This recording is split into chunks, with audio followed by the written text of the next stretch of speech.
Welcome back to the Book Digest. Today, we're diving into a really powerful summary of At Last, a Life by Paul David.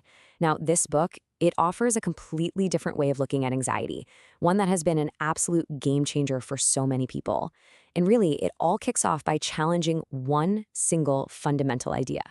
So this one question, it's really the heart of the entire book. I mean, think about it. It pushes back against pretty much everything we're taught about anxiety, to manage it, control it, fight our feelings.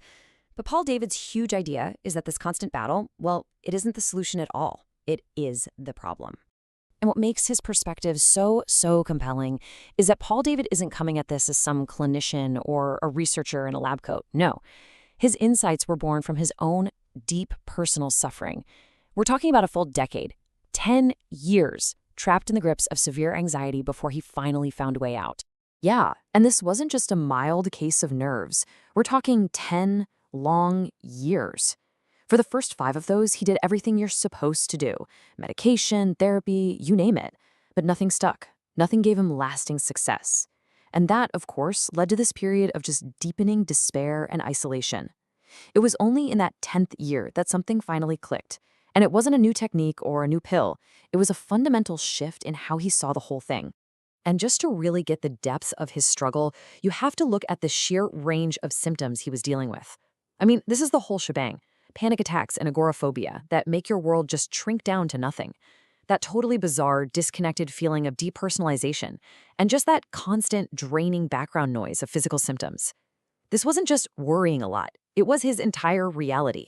And believe me, he tried everything. We're talking medication, different kinds of therapy, relaxation techniques, positive thinking, herbal remedies, the entire toolkit. And sure, some things might have helped for a little while, but nothing delivered a real, lasting recovery. And it was exactly this long, frustrating trail of failures that eventually pushed him to question the whole idea of managing anxiety in the first place. So, okay, after a decade of this struggle, what was the turning point? What finally changed? Well, it wasn't a new pill or some magic technique. His recovery started with a light bulb moment, a total revelation. A complete revolution in how he understood and, more importantly, how he related to his own anxiety. He calls this idea radical acceptance. And listen, the key word here really is radical. This is not just, gritting your teeth and trying to bear it. No, this is a complete 100% unconditional surrender to the entire experience. It means allowing it all to be there. The thoughts, the feelings, the weird physical symptoms, even the setbacks, without putting up any internal fight whatsoever. And here's the absolute core of it all. Any move you make to try and manage or control or get rid of the anxiety, well, that is in itself a form of resistance. And that resistance, it's like sending a screaming signal to your nervous system that says, danger, this is a threat, fight it. So the very act of fighting is exactly what keeps those alarm bells ringing nonstop. And this leads us right into the central paradox of anxiety recovery, right? It's this crazy question. Why does trying so hard to feel better so often end up making you feel worse in the long run? Okay, so this really breaks it down into 2 totally different paths. On one side, you've got the standard anxiety management playbook. Control it, reduce it, fight it. But see, all that does is treat anxiety like an emergency, which just screams danger to your brain over and over. Radical acceptance, though, is the total opposite. You allow, you permit, you just float and observe. And by treating anxiety with this non-resistance, you slowly, gradually desensitize your nervous system. You're basically teaching your body, hey, false alarm, we're actually safe here. And this idea, it goes deeper than you might think. Take something as simple as a breathing exercise, right? Even that can become another form of fighting.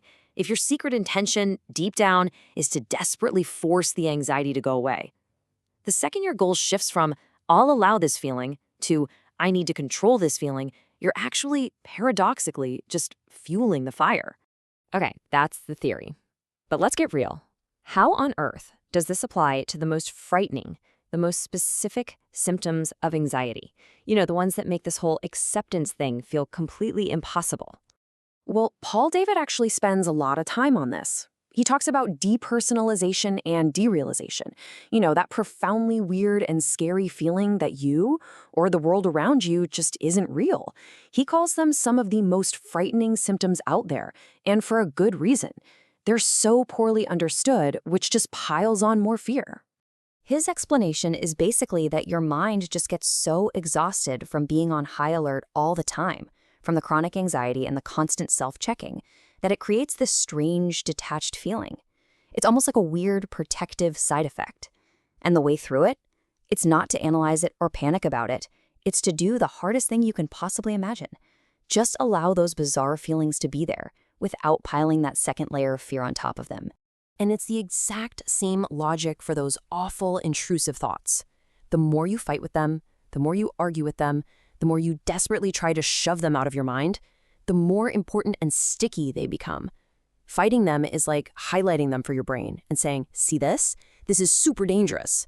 And that just gives them a power they absolutely do not deserve. Now look, this whole approach sounds simple on paper, but it is anything but easy in practice. And Paul David is super clear about this. This is not a quick fix. So what does real, lasting recovery actually look like when you're on this path? First off, we have to completely redefine what recovery even means. The goal is not to never feel anxious again. I mean, that's impossible, right? We're all human. Genuine recovery is all about changing your relationship with anxiety. It's about getting to a place where the feeling can show up, but it doesn't automatically trigger a panic. You stop being afraid of the feeling itself. And you'll see tangible signs that you're making progress. First, when anxiety does show up, you don't pile that second fear on top of it, that, oh no, here we go again, panic. Second, you start to see setbacks for what they really are, just a normal part of your nervous system relearning. It's not a sign that you've failed and are back at square one. And finally, your world just starts to open up again because your life is no longer built around avoiding that feeling. Honestly, this idea of reframing setbacks might be one of the most powerful things in the entire book. Anyone who's tried to recover from this knows that awful, sinking feeling of despair when anxiety comes rushing back. But David says, no, these are not failures. They are an expected and even a necessary part of the process. It's just your nervous system practicing how to respond without fear. And let's not forget, the author himself went through this for 10 years. He is incredibly honest about the fact that this path takes time, it takes patience, and it takes consistency. It's a practice, not a perfect performance. And that honesty, that's probably one of the most helpful parts of his entire message. When you boil it all down, the entire philosophy of At Last a Life can be distilled into this one simple, powerful sentence. This is the core truth that he landed on after a decade of just painful, relentless struggle. And so that brings us right back to where we started, with that first question. But now, it's not just a theory, is it? It's a real possibility. What if all that energy you spend managing and controlling and resisting anxiety, what if it were just redirected? Redirected towards simply allowing it to be there and allowing it to pass. What could become possible then? What could truly change if you just stopped fighting?